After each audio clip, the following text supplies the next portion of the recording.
The illegal alien costume. Have you seen this thing? It's funny, for crying out loud. But sure enough, the professional grievance mongers are out. You're about to hear from a representative for the Coalition for Human Immigration Rights, Jorge Mario Cabrera. And he says, this is muy malo. It's just darned insensitive. That charmer is former Arizona Republican Congressman J.D. Hayworth. J.D. Hayworth was fringy before fringy was cool in Republican circles. In Congress, he represented a district where 60% of registered party-affiliated voters are Republicans. But J.D. Hayworth still managed to lose that seat to a Democrat 3 years ago, in part because he had benefited handsomely from Jack Abramoff's largesse, and in part because it wasn't exactly clear that Mr. Hayworth spent all the money from his political action committee on political action and not on Hayworth family projects.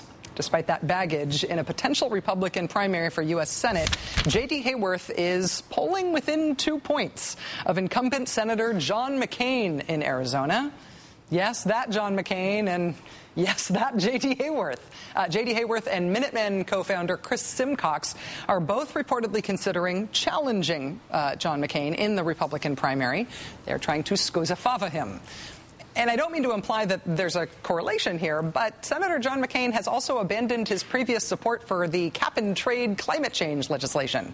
In the process, he has turned on his former best friends forever, Lindsey Graham and Joe Lieberman. They both support cap-and-trade. Still with us, former New York Governor Eliot Spitzer, Air America correspondent Anna Marie Cox, and 538.com's Nate Silver. Thank you all for sticking with us. McCain's changing on climate change. Tim Pawlenty in Minnesota also changing on climate change. Charlie Crist in Florida trying to pretend he never supported the stimulus. Sarah Palin trying to pretend she never supported bailouts. Is this just what happens? Is this turn to the right something we will see all over the country as Republicans face primary challengers from the J.D. Hayworths of the world? Yes.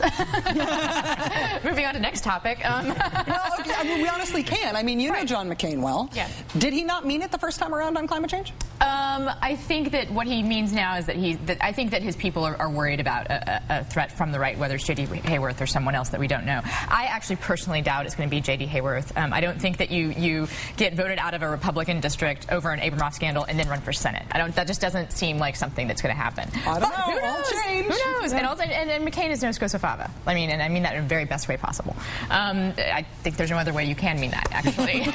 But your larger point, I think, is correct. I think that the Republican Party is looking to appeal to its hardest core base, and therefore candidates who had been centrists, who had been trying to reach out. And John McCain, to his credit over the years on immigration, on environmental issues, had cut a different path. Now he's pulling in his wings. He is saying, hey, I've got to appeal to the core foundation base of this party. They're trying to create an ideological argument for themselves. They haven't done it yet.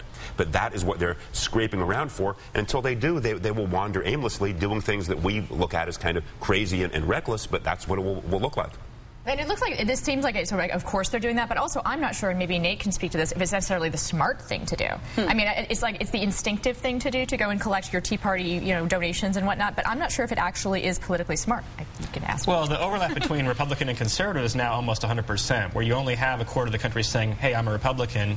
There isn't a lot of diversity within that caucus, per se, so the primary threat is very real to these guys. It's not a bluff. We saw what happened in New York 23, where Kennedy got forced out of the race. They don't seem to be that concerned about electability, per se. Is that electability true? I mean, the way we all understand it is that Republicans, especially looking from the left, it looks like Republicans have to go so far to the right to win a primary now, especially this year, that they become unelectable in a general election. The conservatives, looking at it from the right wing, they do not see it that way. They think that what they need is a clear distinction between them and Democrats. This is the tension that is always there between the purists who say either you're with us or we don't care, and those who want to win elections. The Republicans did win a lot of elections this past cycle. County executive races in Westchester, Nassau County, suburban counties here in New York State, where out of nowhere, popular Democratic incumbents lost because of an uprising of independent centrist voters who said, we're tired of the taxes, tired of the spending. And so there is another message out there that isn't reflected in this break to the hard right by McCain and others, but is, I think, more potent in the long run. But if any of those people who just won county executive races ever wanted to move up in the world, they're going to run up against the Scozzafava phenomenon. Although 2-4 years from now, the psychology may be, hey, we want to win, and the purity, leave that to the guys over there. I will tell you that when I look at groups like Fire Dog Lake, for example, challenging Democrats from the left on health reform, saying, we will primary you, Blanche Lincoln, if you do not do the right thing by the country and your constituents on health reform. I look at that from the left as an admitted liberal and say, that's going to make Blanche Lincoln more electable because it is going to excite the base, it's going to excite the fundraising, and it's going to get national liberals excited in supporting her. Republicans look at that and they say, oh, they're screwing Blanche Lincoln. She'll never get elected in Arkansas again. This is Kate Michelman's very powerful and effective op-ed in the New York Times last weekend saying, how dare you, on the issue of choice, abandon That's right. us. And this is, within each party, the same tension that you will see on, replayed every time you've lost, and therefore you want to... Except it's not a mirror, because on the right there is a very well-organized, well-funded conservative movement that can effectively pull the center so far to the right that it is unrecognizable. On the left, it's a few blogs and Kate Michelman. Honestly, I mean, there just isn't a progressive...